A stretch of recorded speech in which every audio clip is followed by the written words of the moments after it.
Boa noite. É um prazer estar aqui com vocês. A Embraesp tem um grande relacionamento com os corretores há 40 anos. Esse ano fazemos 40 anos de vida. E dependemos muito dos corretores de imóveis, porque fazemos avaliação de imóveis e sem o corretor seria quase que impossível se fazer a avaliação no Brasil, porque o corretor sente no dia a dia o termômetro do mercado imobiliário, enfim, eles trata diariamente desse compra, vende, aluga, e essa informação é muito importante para o avaliador. Então, nós temos uma relação muito boa com todos os corretores de imóveis, não só nós, como todos, acredito que muitos avaliadores, e nós reconhecemos isso, sempre que consultamos vocês, relacionamos nos laudos, foi consultado fulano, beltrano, ciclano, e não dizemos qual foi a opinião, mas lembramos lá, foi consultado o Cardenuto, o Rony, enfim. São dois corretores que estão hoje aqui. Bom, vou começar, antes de começar a palestra, quero me desculpar porque alguns slides estão com os números muito pequenos. Então, eu diria que da metade para o fundo não vai conseguir ver. Vamos ver.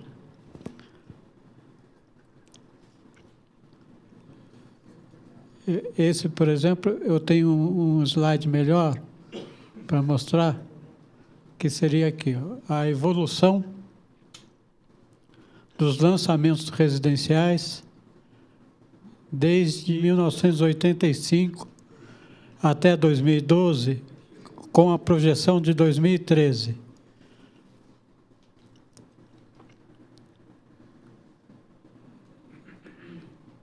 Deixa eu explicar um pouquinho.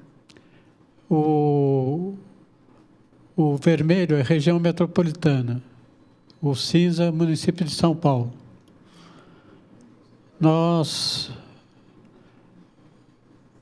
Lançamentos de empreendimentos, de condomínios residenciais, e, é claro, o comportamento do ano de 1986, que dispara.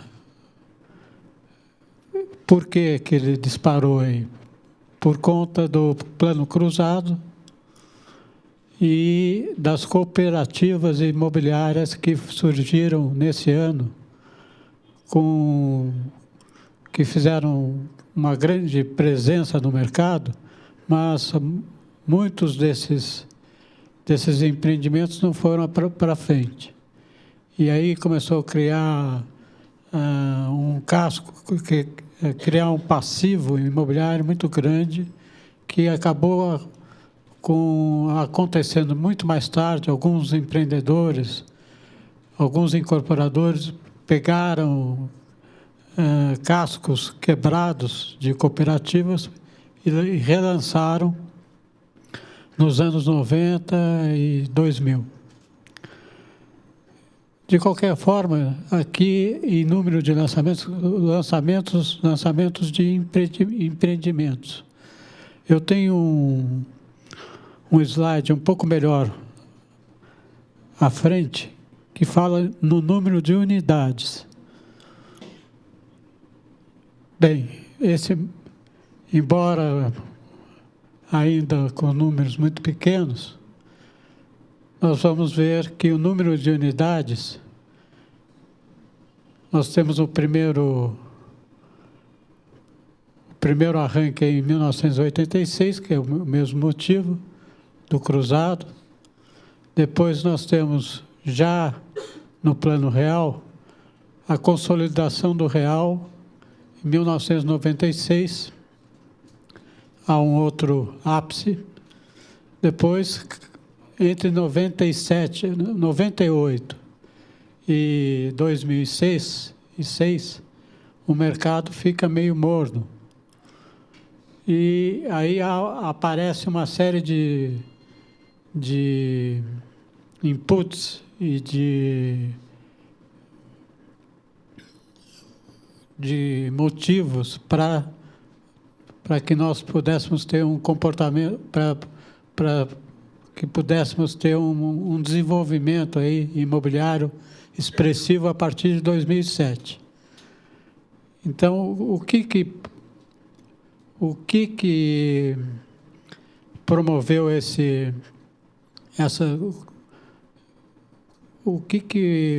promoveu esse impulso aí a partir de 2007?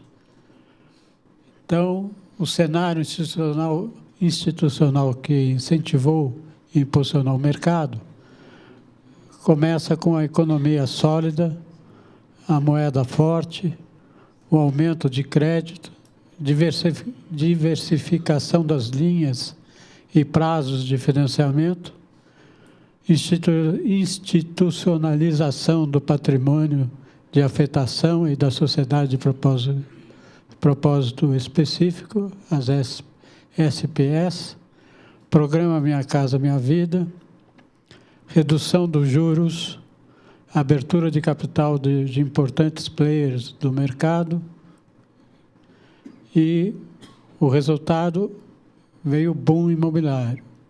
Voltando lá nos últimos anos, 2007, 2008, 2009, 2008 e 2009 foram anos que tiveram sofrimento. O último trimestre de 2008 e o primeiro de 2009 sofreram com a crise internacional, financeira, econômica, mas o Brasil se deu bem. Ele praticamente não sofreu como os países do primeiro mundo, especialmente Estados Unidos e alguns europeus, como a Espanha, que tiveram uma retração muito grande. Mas, enfim, depois, no ano 10 e 11, São Paulo teve um segundo boom aí, importante. E no ano 12 houve uma redução. Até que ponto era esperada essa redução? De fato, a redução não era tão esperada assim, caiu relativamente muito forte, caiu entre 20% a 25% o movimento. E por quê? Alguma razão especial? Porque na região metropolitana de São Paulo, a cidade de São Paulo representa cerca de 55% do mercado da região metropolitana. E com aquela história do Aref na prefeitura, com a saída dele e com as falcatruas que vinham acontecendo na prefeitura, o Ministério Público interviu e os profissionais da prefeitura ficaram com medo de dar as autorizações, fazer as aprovações dos empreendimentos. Todo mundo tinha medo de assinar o projeto, assinar a aprovação. Então, isso encalhou. E ficou... Quando o atual prefeito entrou, é que começou a voltar a acontecer os lançamentos. Inclusive, ele deu lá uma ordem para que agilizassem as aprovações, porque estava muita coisa empilhou lá, e, enfim. Então, a Embraesp, que acompanha também a indústria imobiliária via os lançamentos, pôde observar, por exemplo, Itaquera é um bairro que anualmente lança alguma coisa por volta de 20 empreendimentos. Em 2012, eles lançaram 2. Alguma coisa tinha de errado. Mas em fevereiro de 2013, foram lançados 20 empreendimentos, 21. Então, por que isso? Porque estava tudo paralisado na prefeitura. E assim teve outros bairros que aconteceu o mesmo. Então, em 2013, nós tivemos uma figura um pouco atípica, porque ele, 2013, acabou lançando o que devia, o que o mercado devia lançar normalmente, mas o que ficou interrompido lá em 2012 por conta, enfim, dos problemas que a prefeitura passou. Então, eu diria que 2013 vai ter um comportamento melhor do que 12, muito próximo a 11, mas não sei até que ponto ele está interpretando, até que ponto esses dados refletem a verdade. Nós vamos poder medir isso melhor no ano 14.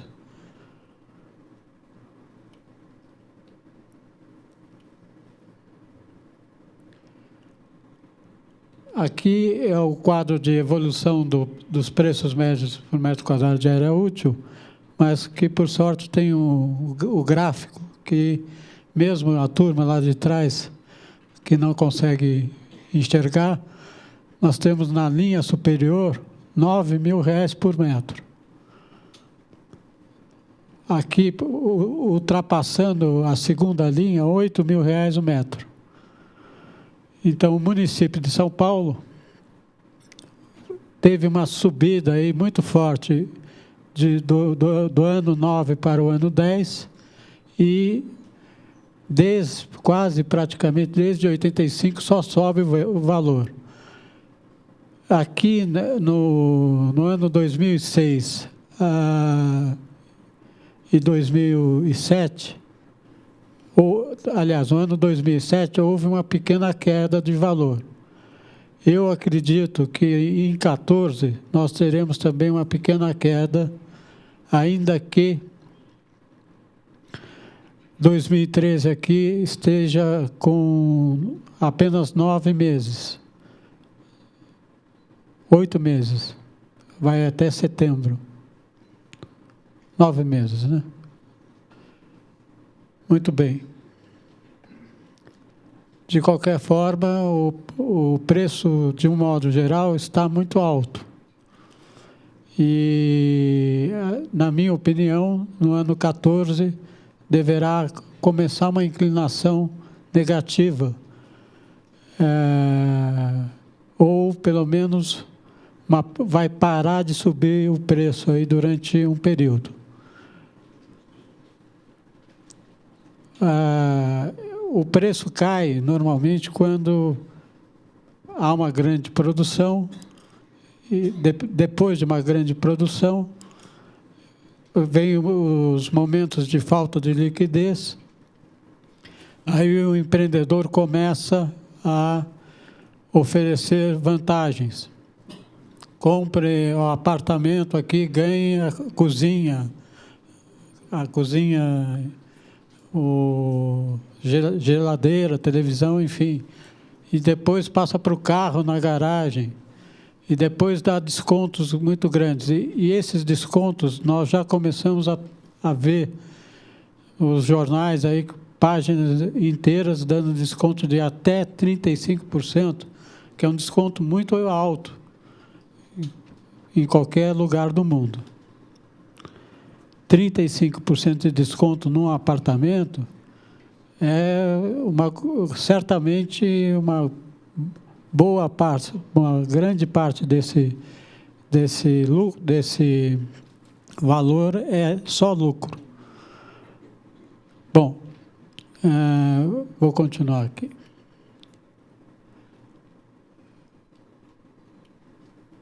Dados gerais sobre os lançamentos residenciais. Depois, mais à frente, vou comentar um pouco sobre o comercial, mas só para ter uma ideia geral aí, na linha de baixo aqui em vermelho, valor geral de vendas lançado, em 2008, 18 bilhões de reais. 14, 2009, 2010, 22, 2011, 25, 2012, 24, e 2013 vai ser um pouco acima de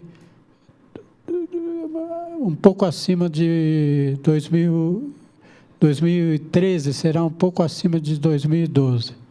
Vai beirar aí o valor de 2011.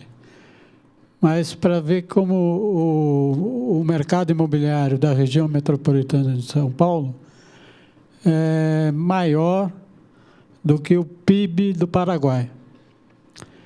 Então, para vocês terem uma ideia do que é o mercado, bom, vocês, mais do que ninguém, conhecem essa história.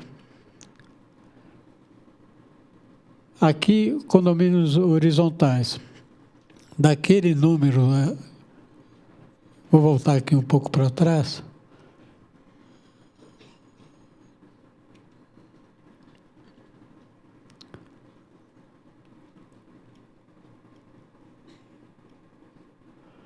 Do número de unidades que beira hoje entre 60 a 70 mil unidades,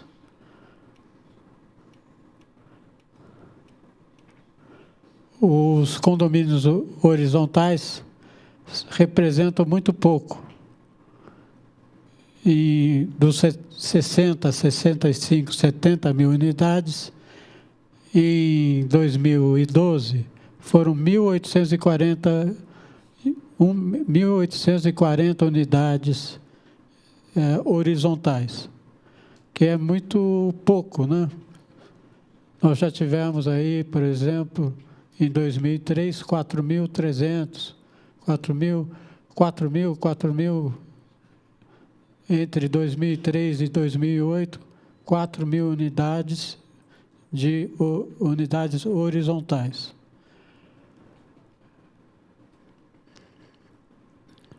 De qualquer modo, eu acredito que nós teremos mais empreendimentos horizontais nos próximos anos, porque é um produto muito desejado pela população.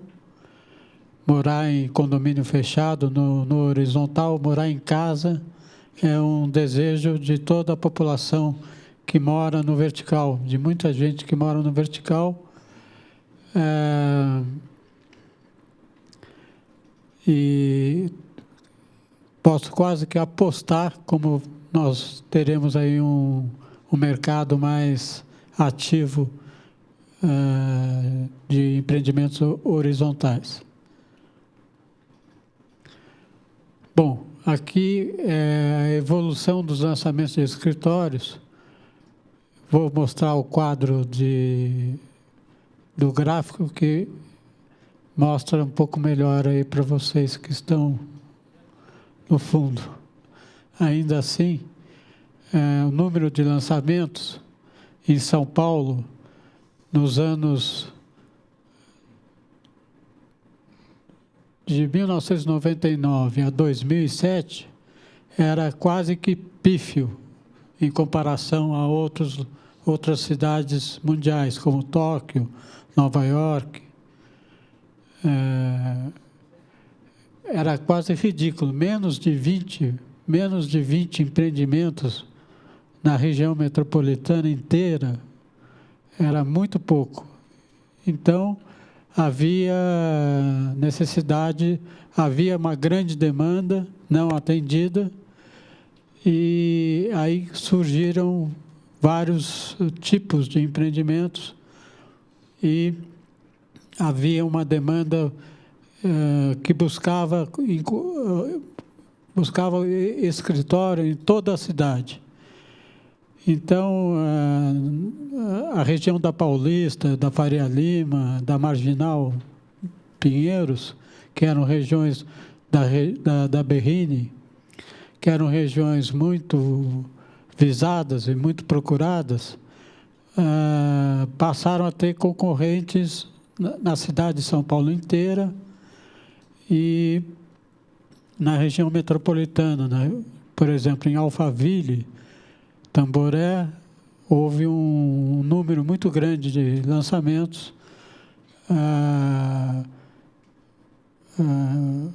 Santana, que nunca teve uma tradição em lançamentos comerciais, começou a lançar bastante.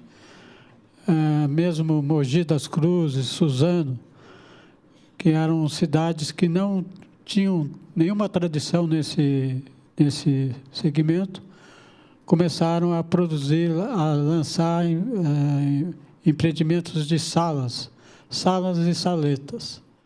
E isso, exatamente esse segmento de salas e saletas, está muito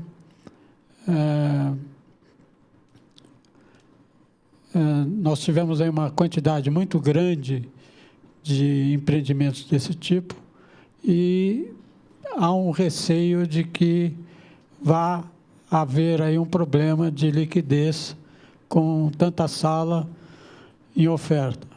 Provavelmente vocês que são o termômetro aí do mercado já devem ter observado isso e certamente já estão percebendo que há uma sobra aí de unidades de escritórios, de saletas, e alguns me perguntam: olha, você acha que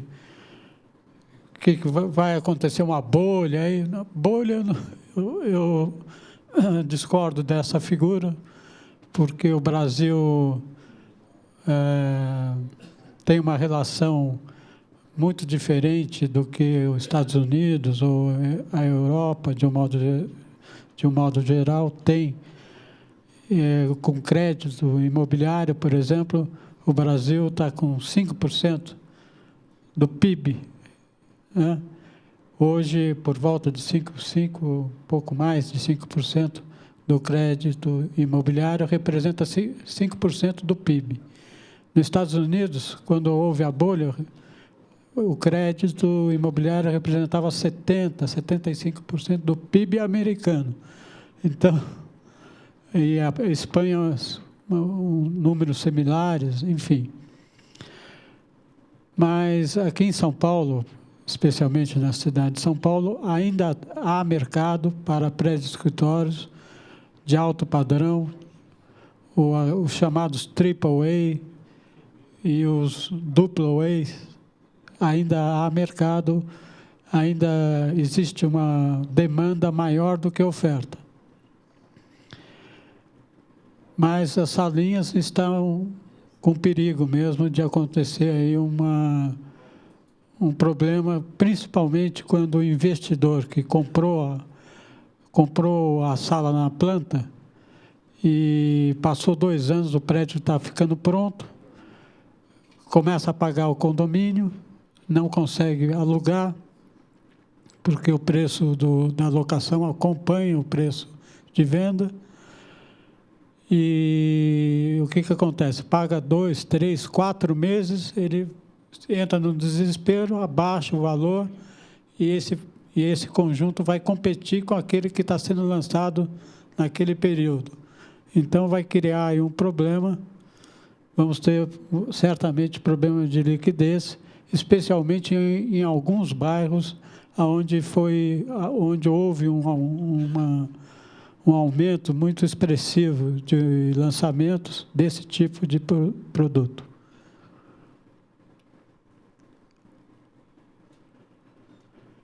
Evolução dos preços médios por metro quadrado de área útil. Nós vemos aí que também, eu pus aí em dólar, porque mesmo em dólar, até 2011, o preço vinha subindo. Mas em reais, não para, né? Nós estamos em 10 mil, preço médio, hein? Preço médio por metro quadrado de área útil, em 2012, 10.421. Em 2013, nós registramos um pouco acima, alguma coisa em torno de 5% a 6% acima até agora. Então, é um preço relativamente puxado.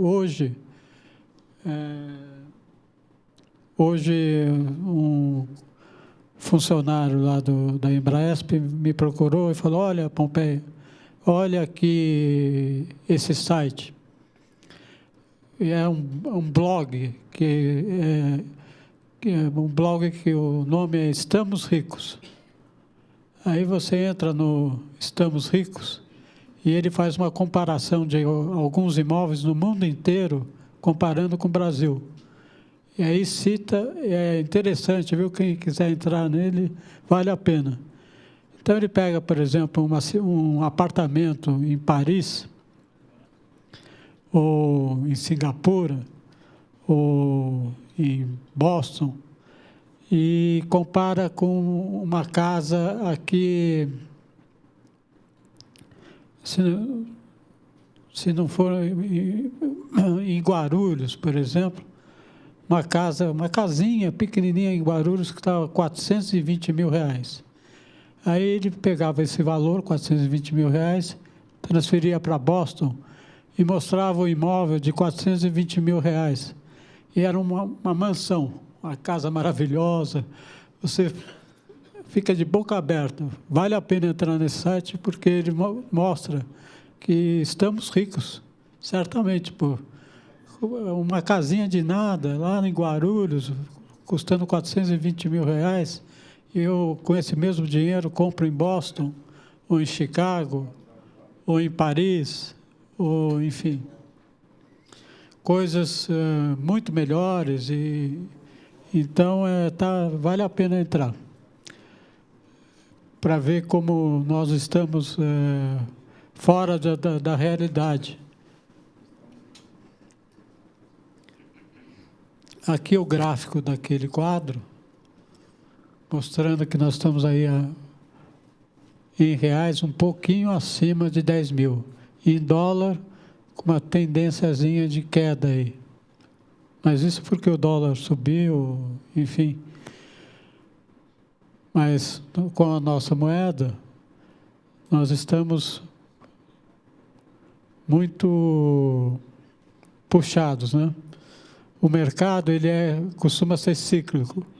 Então, eu estou prevendo que nós vamos ter queda de valor aí para acompanhar esse ciclo. Aqui são dados gerais sobre os lançamentos de escritórios, a distribuição dentro da cidade, dentro da região metropolitana, mostrando que o Sul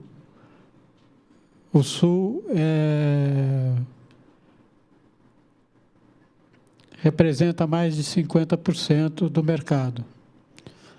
Depois, a Zona Oeste vem crescendo nos últimos tempos, com 31%. A Zona Leste, que no segmento residencial é a que mais cresce ultimamente. Depois nós temos a Zona Centro e Norte, parecidos. O Norte é a região menos ofertada, menos importante em relação aos lançamentos de escritórios, tanto em número de conjuntos como em número de lançamentos. Bom, isso é a história, a vida da cidade de São Paulo, sempre concentrou os lançamentos de escritórios, especialmente na Zona Sul. A Zona Oeste vem ganhando aí uma importância maior, mas eu acredito que a Zona Leste vai ter teremos uma ampliação dessa área de escritórios mais expressiva a partir de 2014.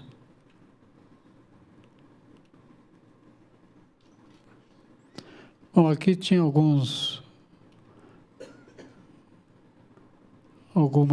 mais algumas informações que eu queria só mostrar nos últimos anos. E isso aqui é de 2012, para mostrar que Alphaville e Tamboré tem um número muito grande de conjuntos de salas, saletas, 8.523 unidades. Pinheiros, 4.394. Itaim, 4.208. O Itaim e Pinheiros e Vila Olímpia, você imagina que Alphaville e Tamboré tenham uma produção parecida com Pinheiros, mais Itaim, ou Itaim mais Vila Olímpia, maior do que isso. Alguma coisa está para acontecer lá na região do Alphaville. Provavelmente vamos ter problema de liquidez. Já estamos. Quem é de lá sabe que hoje já estamos com problema forte de liquidez. E esses números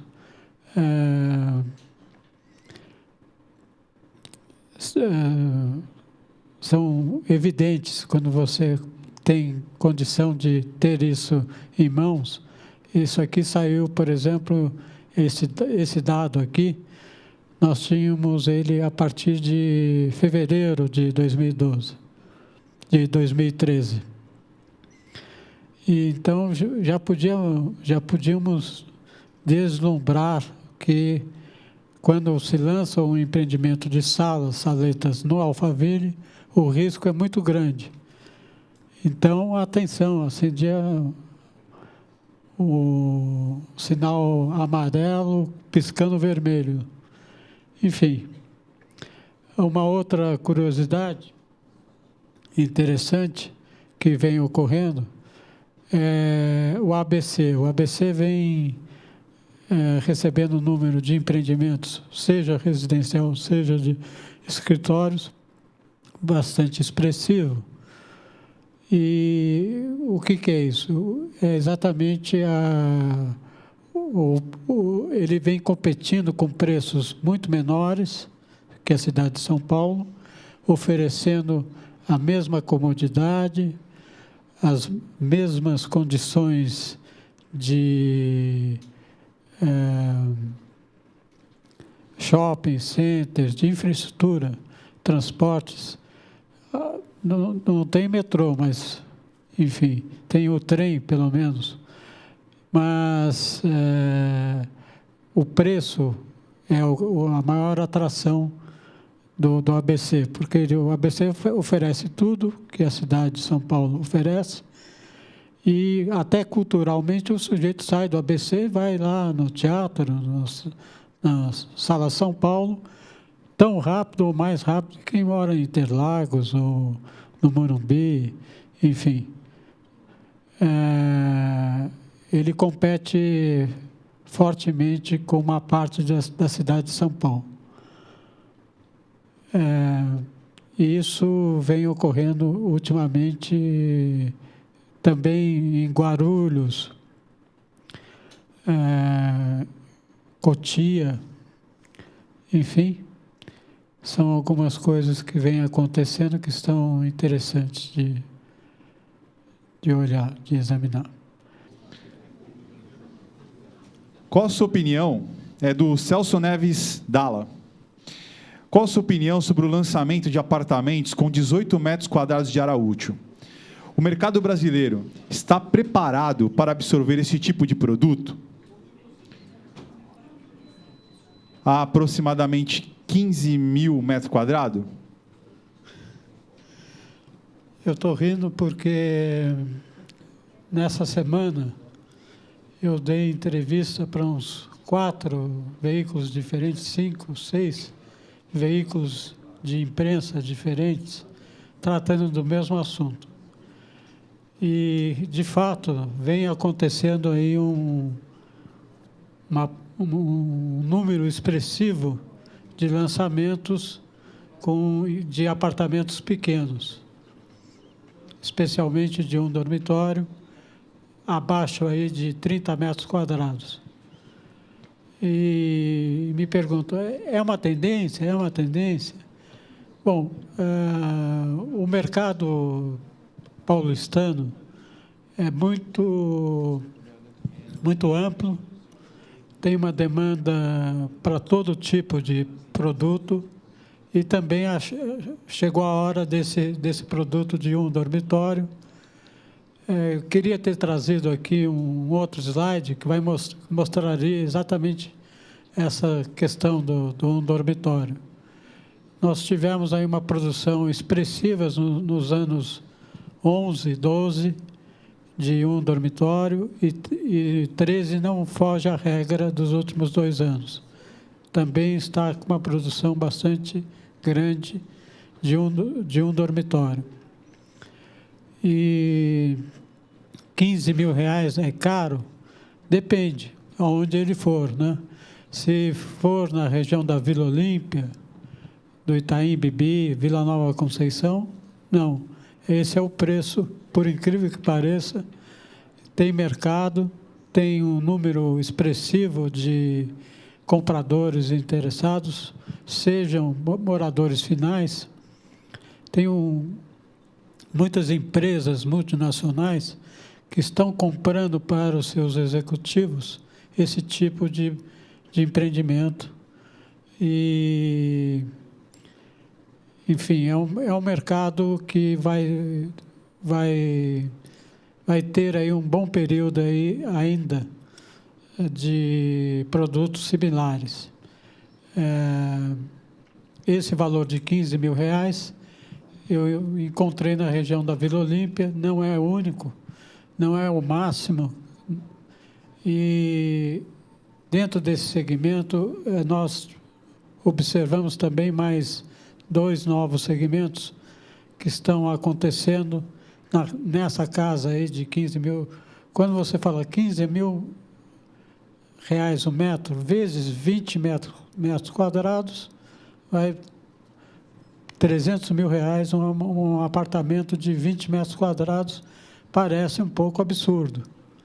Mas há um mercado, há uma demanda para executivos mesmo, para solteiros e solteironas convictos, viúvos e viúvas,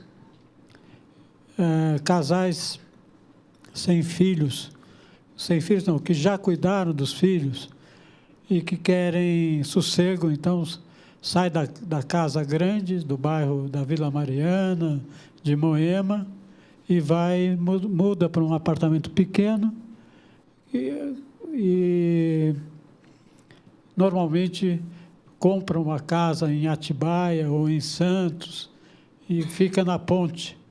Quando vem para São Paulo, fica no apartamento pequeno.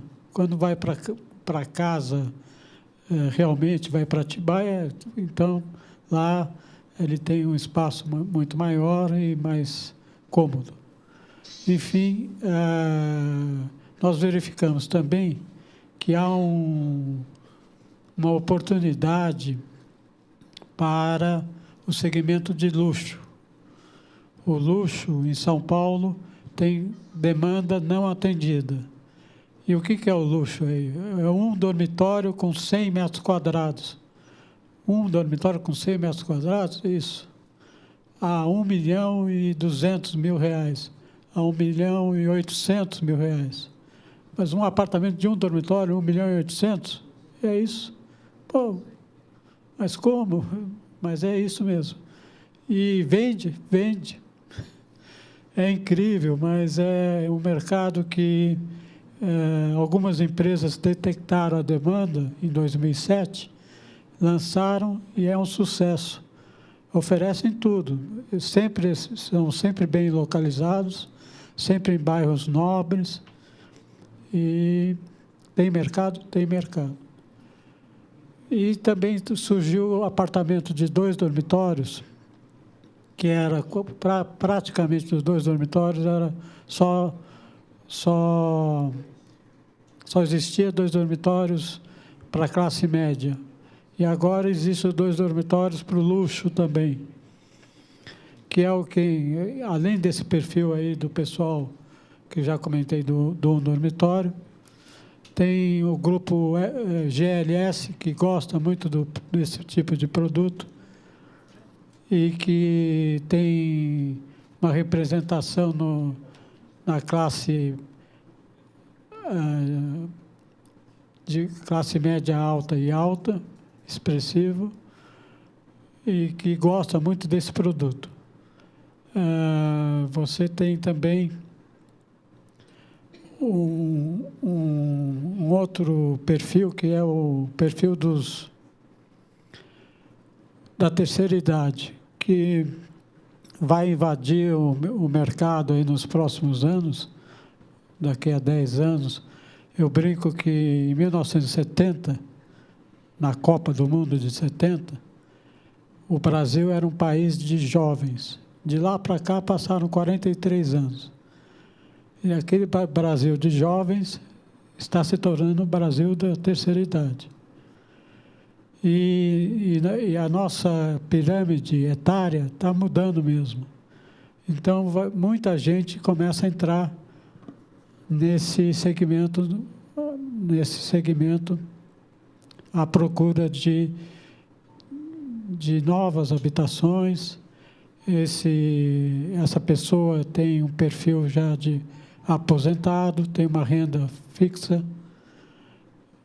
não tem mais custos com os filhos, quando muito um neto, de vez em quando.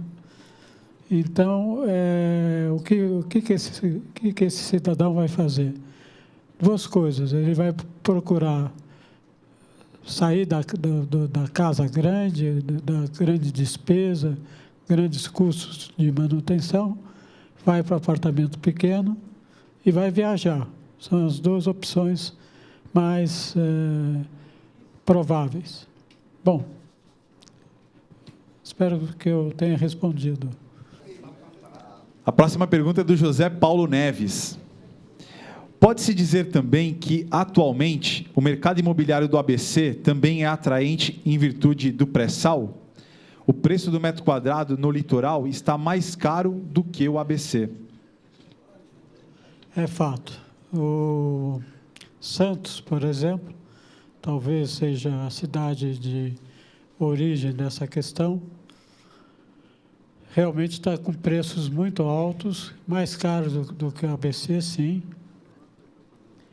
E o pré-sal, sem dúvida, tem influenciado muito o mercado de Santos, especialmente o de Santos, que desde 2007 vem acontecendo. O Santos, só para dar uma explicação, Santos tinha uma economia estável, não crescia, a população não crescia, a cidade não crescia.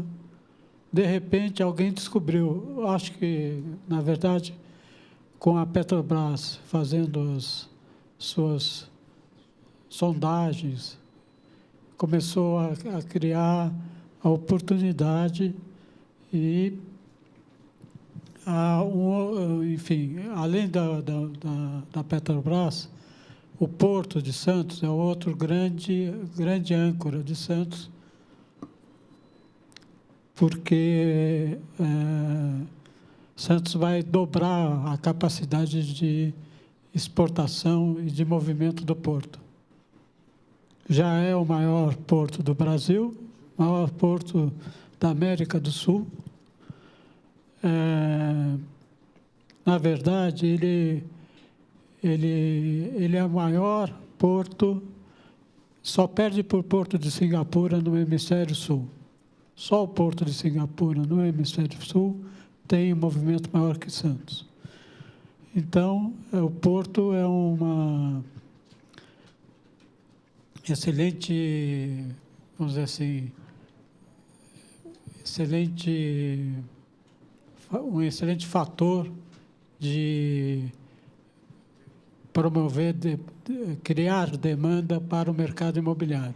O porto, a Petrobras com o pré-sal e, curiosamente, até 2007, 2005, 2007, Santos, como era parada, uma cidade parada, não crescia, os prédios em Santos são todos muito antigos.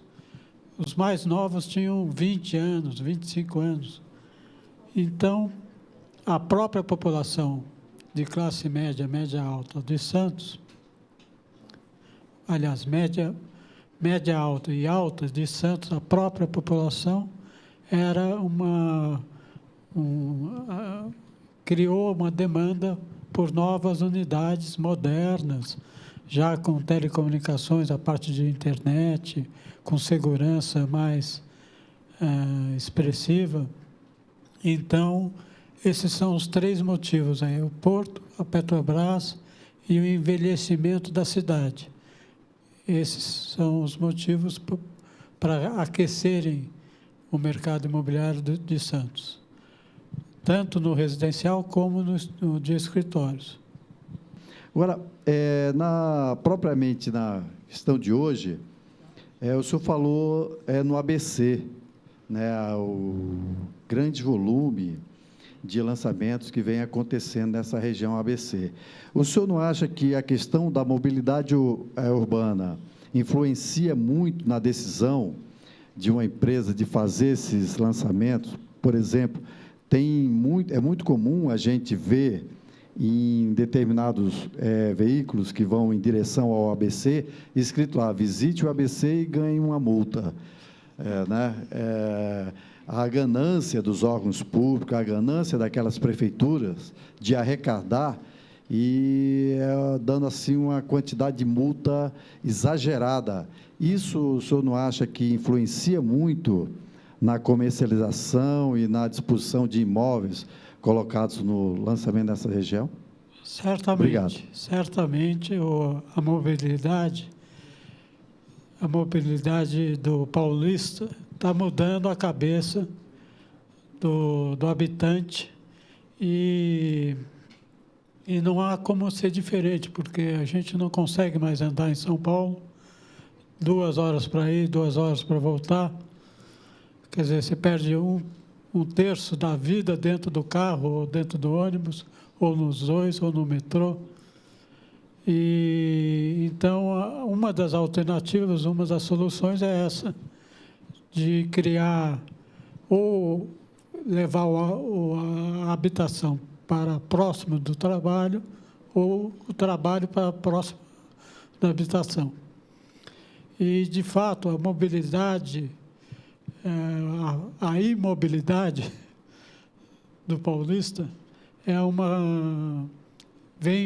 vem mudando um pouco a cabeça e estimulando que o ABC, que Guarulhos, Suzano, Mogi, tenha uma indústria imobiliária mais ativa. Quanto à palestra de hoje, eu já liberei o CRES de rebater para todo mundo que quiser. Vai ser melhor, porque aí vocês vão conseguir ver os slides, enfim, vai ser mais interessante, porque realmente ficou muito pequeno. Não sei o que foi. Bem, a próxima pergunta é do seu Edis Geraldo Siqueira. Ele pergunta o seguinte, seu Luiz: por que as construtoras não investem em imóveis de até R$200 mil, sejam elas casas, sobrados, apartamentos, visto que a procura é imensa? Boa pergunta. Eu também concordo que a demanda é imensa, até R$ 200 mil, especialmente no segmento popular e no Minha Casa Minha Vida, por exemplo, é um programa bastante interessante que estimulou muito a produção e no Brasil inteiro tem um reflexo positivo. Uma coisa boa desse governo federal foi o que eu reputo é o Minha Casa Minha Vida. Bem, quem fez a questão tem razão mesmo. Eu acredito que se invista pouco em São Paulo por dois motivos. O terreno é caro para produzir habitação nesse preço. E outro motivo é que o lucro é pequeno por conta dos custos. Custo alto do terreno, mais custo elevado da construção, mais gargalos de mão de obra especializada, acaba fazendo com que o lucro seja muito menor do que outros produtos. Então, se dá em São Paulo, especialmente na cidade de São Paulo, nós temos aí um mercado que busca valores acima de R$ 200 mil. A próxima pergunta é do José Domingos de Oliveira. Ele diz o seguinte: a prefeitura vai priorizar apartamento com uma vaga de garagem. Essa medida deve proporcionar uma redução no preço do imóvel? Bom, em tese, sim, mas vai depender muito da localização e é não uma pergunta, mas a gente não sabe direito como é que o mercado vai encarar essa história de apenas uma vaga. Porque hoje, de um modo geral, um apartamento com uma vaga já tem problema de liquidez. Ele é difícil de ser negociado, porque, via de regra, o casal tem 2 carros. Então, essa situação vai ser, o sujeito vai ter passar a ter um carro, que ele anda no fim de semana, e um dos dois do casal vai ter que ir a pé ou de metrô, enfim. Mas nós não sabemos como será a reação da população com relação a essa história da vaga. De qualquer modo, em princípio, se o apartamento vale R$ 300 mil e tem 2 vagas, o outro só tem uma vaga, tem que valer menos. Sou dessa opinião. Ok. A próxima pergunta é do Sérgio Daniel Falbel. Ele pergunta, para o senhor, qual será o resultado, em linhas gerais, para o mercado imobiliário na cidade de São Paulo? Qual será o resultado com a aprovação do novo plano diretor? Muito bem. Uma boa pergunta.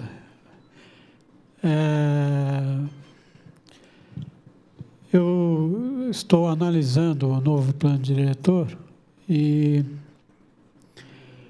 as principais mudanças são que, ao longo dos eixos viários que tem um corredor de ônibus, e ao longo dos trilhos, seja ele metrô, trem ou monotrilho, até 150 metros de distância do trilho, você vai ter uma situação privilegiada que estimula a verticalização, estimula a produção do mercado imobiliário.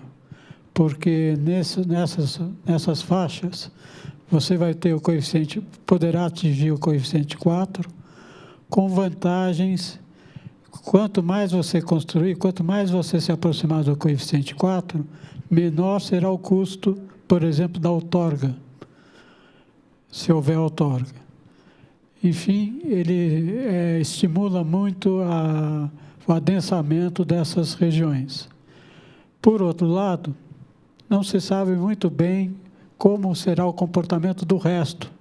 O resto, que outros têm outros nomes, estou tentando lembrar o nome que o mercado aí vem usando para definir o resto. Se você está fora, tem também um raio de 400 metros ou de 300 metros das estações. Fora isso, o resto da cidade terá, por exemplo, pela lei anterior, aonde antigamente era a zona 2, você tinha o direito do coeficiente 2 para uso residencial. Então, a pergunta é a seguinte: isso vai continuar sendo válido? Nós não sabemos. E, com o aumento aí do preço da planta genérica de valores, o custo da outorga em São Paulo vai subir também expressivamente. Então, qual será o coeficiente máximo do resto da cidade? Isso começa a ser discutido, começou a ser discutido na semana passada, e há uma polêmica, está surgindo um imbróglio aí, porque, enfim, não se entendem a previsão inicial, que seria que esse projeto passaria esse ano, já está com uma visão aí que deve, se tudo correr bem, ser aprovado em março, abril do ano que vem. Mas, do jeito que caminha, eu tenho a impressão que talvez até o fim do ano que vem a gente consiga aprovar a nova lei.